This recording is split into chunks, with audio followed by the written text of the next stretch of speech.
संसद मार्च के दौरान हुई हिंसा को लेकर अब सुप्रीम कोर्ट ने एक ऐसी बात कही है जिनकी चर्चा पूरे देश में हो रही है। अदालत ने एक तरफ प्रदर्शन करने के अधिकार को लोकतंत्र की आत्मा बताया है, लेकिन दूसरी तरफ साफ शब्दों में यह भी कह दिया कि जो लोग कानून अपने हाथ में लेंगे, हिंसा करेंगे या उपद्रव फैलाएंगे, उन्हें किसी भी तरह की राहत नहीं मिल सकती। यानी सुप्रीम कोर्ट का संदेश बिल्कुल साफ है, प्रदर्शन का अधिकार है लेकिन हिंसा का नहीं। इतना ही नहीं, सुनवाई के दौरान दिल्ली पुलिस ने संसद मार्च में शामिल लोगों को लेकर जो आंकड़े अदालत के सामने रखे वो भी चौंकाने वाले हैं। पुलिस का दावा है कि प्रदर्शन में शामिल सैकड़ों लोगों का पहले से आपराधिक रिकॉर्ड था और उनमें से कई ऐसे भी थे जिन पर हत्या और गंभीर मामलों में केस दर्ज हैं। तो आखिर सुप्रीम कोर्ट ने क्या क्या कहा, अदालत ने प्रदर्शनकारियों को लेकर कौन कौन से निर्देश दिए और उपद्रवियों पर कैसी सख्त टिप्पणी की, आइए विस्तार से समझते हैं। सबसे पहले बात करते हैं सुप्रीम कोर्ट। संसद मार्च के दौरान हुई हिंसा, पुलिस कार्रवाई और प्रदर्शनकारियों के अधिकारों से जुड़े मामलों की सुनवाई करते हुए सुप्रीम कोर्ट ने कहा कि शांतिपूर्वक विरोध प्रदर्शन करना हर नागरिक का संवैधानिक अधिकार है। लोकतंत्र में लोगों को अपनी बात रखने की, सरकार के खिलाफ आवाज उठाने का पूरा अधिकार है। लेकिन अदालत ने इसी के साथ एक बेहद महत्वपूर्ण और बड़ी बात भी जोड़ दी। सुप्रीम कोर्ट ने साफ कहा कि अधिकार किसी को कानून अपने हाथ में लेने की अनुमति नहीं देता। यदि कोई प्रदर्शन की आड़ में हिंसा करता है, सार्वजनिक संपत्ति को नुकसान पहुंचाता है, पुलिस पर हमला करता है या कानून व्यवस्था बिगाड़ने की कोशिश करता है, तो उसके खिलाफ कानून के मुताबिक कार्रवाई होना पूरी तरह उचित है। यानी अदालत ने एक तरह से अधिकार और जिम्मेदारी दोनों के बीच संतुलन की बात कही। सुनवाई के दौरान अदालत ने पुलिस की भूमिका पर भी सवाल उठाए। सुप्रीम कोर्ट ने कहा कि यदि पुलिस ने जरूरत से ज्यादा बल प्रयोग किया है या नियमों का उल्लंघन किया है तो उसकी भी निष्पक्ष और स्वतंत्र जांच होनी चाहिए। कोर्ट ने साफ कहा कि यदि किसी अधिकारी ने अपने अधिकारों का दुरुपयोग किया है तो उसके खिलाफ भी कार्रवाई होनी चाहिए। यानी अदालत का रुख केवल प्रदर्शनकारियों या केवल पुलिस के पक्ष में नहीं था, बल्कि अदालत ने कहा कि जिसने भी कानून तोड़ा उसके खिलाफ निष्पक्ष कार्रवाई होनी चाहिए।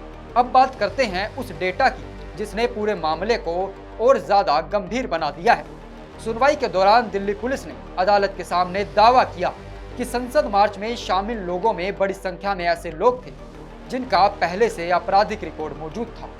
दिल्ली पुलिस के मुताबिक 989 लोगों के खिलाफ पहले से आपराधिक मामले दर्ज थे। इनमें से 101 लोगों पर हत्या यानी कि मर्डर के केस दर्ज थे। इसके अलावा 284 लोगों पर डकैती और लूट जैसे गंभीर अपराधों में मामले दर्ज थे।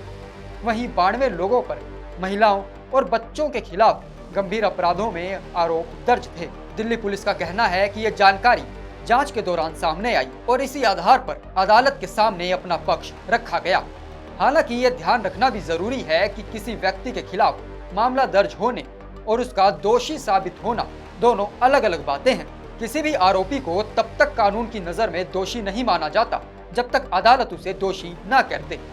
सुनवाई के दौरान सुप्रीम कोर्ट ने जांच प्रक्रिया को लेकर भी अहम निर्देश दिए। अदालत ने कहा कि संसद मार्च के दौरान मौजूद सीसीटीवी फुटेज, पुलिस की वीडियो रिकॉर्डिंग और अन्य डिजिटल साक्ष्यों को सुरक्षित रखा जाए ताकि भविष्य में जांच पूरी तरह निष्पक्ष और पारदर्शी तरीके से हो सके। अदालत का मानना है कि यदि डिजिटल सबूत सुरक्षित रहेंगे तभी ये तय किया जा सकेगा कि आखिर हिंसा कैसे शुरू हुई, किसने कानून तोड़ा और पुलिस की कार्रवाई कितनी उचित थी। इसी दौरान सुप्रीम कोर्ट ने नाबालिग प्रदर्शनकारियों को लेकर भी महत्वपूर्ण टिप्पणी की।